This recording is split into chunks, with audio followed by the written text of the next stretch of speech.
जो आपने थंबनेल में देखा बिल्कुल वही बताएंगे, लेकिन इसे जानने से पहले हम एक कथा से शुरू करेंगे जो हमें हमारे गुरुजी ने बताई थी।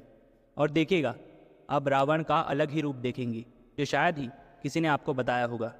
एक बार अपने निज धाम, अपने निज लोक में भगवान श्री हरि शेष शैया पर शयन कर रहे थे और माँ लक्ष्मी उनकी भुजाओं को निहार रही थी। भगवान की भुजाएं इतनी सुंदर, इतनी कोमल, जिसे संसार कहता है अतुलित भुज प्रताप बल धामा, यानी जिनकी भुजाओं में अतुलित बल है। तो जब माँ प्रभु की भुजाओं को निहार रही थी तो प्रभु ने भुजाओं का बल दिखाने की सोची।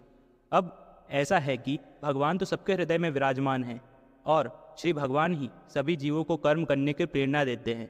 तो बस भगवान ने सनक, सनंदन, सनातन और सनत कुमार के हृदय में प्रेरणा की कि आज तो भगवान से मिलना है हमें। और जब चार कुमार वैकुंठ के द्वार तक पहुँचे तो भगवान ने जय विजय को प्रेरित किया उन्हें रोकने के लिए। फिर श्राप दिया गया जय विजय को और वैकुंठ से पतन हुआ। देखी भगवान की लीला, जहाँ से कोई वापस नहीं आता, उस वैकुंठ से भी संतों का अपराध करने पर वहाँ से भी पतन हुआ और मृत्यु लोक में आ गए जय विजय।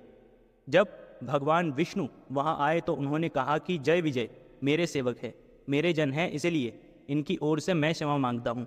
अब ऊपर से तो ऐसा लगता है कि भगवान ने क्षमा मांगी, लेकिन जो चार कुमार थे भगवान के ही अवतार थे, उन्हीं के 24 अवतारों में से एक थे। भगवान का कटाक्ष समझ गए कि भगवान का कहने का अर्थ है ये मेरे जन हैं और मेरे जनों को, मेरे भक्तों को दंड देने का अधिकार मुझे है। आपने श्राप देकर ठीक नहीं किया।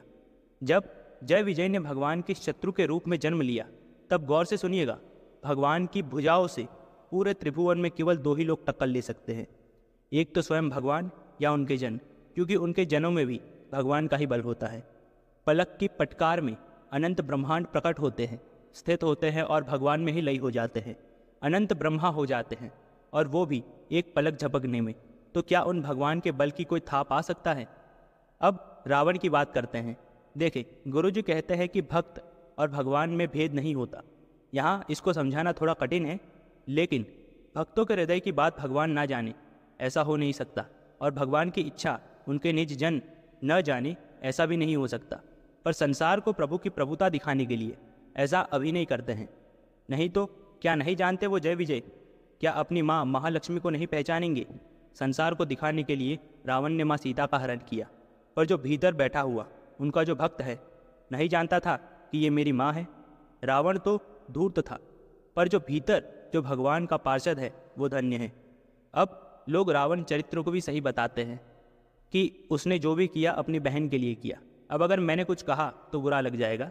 जय राम जी की।